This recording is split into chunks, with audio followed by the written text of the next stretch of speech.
అటు కాంగ్రెస్ ఇటు టీడీపీ రెండు ప్రభుత్వాల్లోనూ మంత్రిగా పనిచేస్తున్న ఏకైక మంత్రి గంటా శ్రీనివాస్. ఊహించని అదృష్టంతో దూసుకెళ్తున్న మంత్రి గంటాకు ఇప్పుడు చంద్రబాబు నాయుడు చెక్ పెట్టాలని నిర్ణయించారా? కాపు కార్డుతో ఎప్పటికైనా పక్కలో బల్లెంలా మారతారని చంద్రబాబు అనుమానిస్తున్నారా? మెల్లగా గంటను డిగ్రేడ్ చేసే స్కెచ్ అమలు చేస్తున్నారా? ఈ ప్రశ్నలన్నింటికీ అవుననే సమాధానం చెబుతున్నాయి టీడీపీ వర్గాలు. ఆంధ్రప్రదేశ్ రాజకీయాల్లోనే ఆసక్తికరమైన పరిణామం మంత్రులు గంటా నారాయణల వియ్యం. ఒకే సామాజిక వర్గానికి చెందిన ఇద్దరు బలమైన రాజకీయ ఆర్థిక శక్తులు ఒకటవ్వగానే రాజకీయంగా ఎలాంటి అడుగులేస్తారోనన్న చర్చ సర్వత్రా మొదలైంది. ఈ చర్చ ఏపీ సీఎం చంద్రబాబును కూడా తాకి కలవరపెట్టినట్టుంది. అందుకే కాంగ్రెస్ నుంచి వచ్చి తన కేబినెట్లో ఉన్న మంత్రి గంటాపై నిఘా పెట్టారు.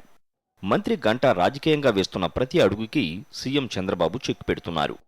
ఇటీవల చోటు చేసుకున్న పరిణామాలన్నీ గంటాకు ఆయన వర్గానికి ఇబ్బందిగా మారాయి. గత నెల కార్తీక మాసంలో మంత్రి గంటా ఏపీలోని కాపు సామాజిక వర్గాన్నంతటినీ ఒకే వేదికపైకి తేవాలని భావించారు. టీడీపీలో చిత్తూరు నుంచి శ్రీకాకుళం వరకు ఉన్న కాపు సామాజిక వర్గానికి చెందిన ఎమ్మెల్యేలందరినీ పిలిచి గెట్ టుగెదర్ నిర్వహించాలనుకున్నారు. పిక్నిక్ సీజన్లో కుల పిక్నిక్లు నిర్వహించడం తప్పు కాదన్న ఉద్దేశంతో మొత్తం ఎమ్మెల్యేలందరికీ ఫోన్లు చేసి రావాలని ఆహ్వానించారు. ఆయన ఆహ్వానాలు పంపిన 24 గంటల్లోనే సీఎం చంద్రబాబు దానికి బ్రేక్ చెప్పారు. మంత్రులెవరూ కుల సంఘాల పిక్నిక్లు నిర్వహించడానికి కానీ హాజరు కావడానికి కానీ వీల్లేదని హుకుం జారీ చేశారు. దీంతో మంత్రి గంటా కాపు ఎమ్మెల్యేల పిక్నిక్ను విరమించుకున్నారు. ఆ సంఘటన గంటా మరిచిపోకముందే చాలా నెలలుగా పెండింగులో ఉన్న కొణతాల అంశాన్ని తెరపైకి తెచ్చారు.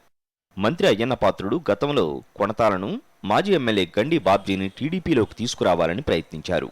అప్పట్లో మంత్రి గంటా విశాఖలోని ఆయన వర్గం ఎమ్మెల్యేలంతా అడ్డుపడ్డారు. కానీ ఇప్పుడు అసలు మంత్రి గంటాను సంప్రదించకుండానే సీఎం చంద్రబాబు నిర్ణయం తీసేసుకున్నారు. గంటాకు వ్యతిరేకి అయిన మంత్రి అయ్యన్న పాత్రుడి ద్వారా కొణతాలను రప్పించుకుని పార్టీలోకి ఆహ్వానించారు. కనీస సమాచారం కూడా మంత్రి గంటాకి ఇవ్వకుండా చంద్రబాబు అవమానించారు. ఈ పరిణామంతో మంత్రి గంటా పూర్తిగా డేలా పడ్డారు.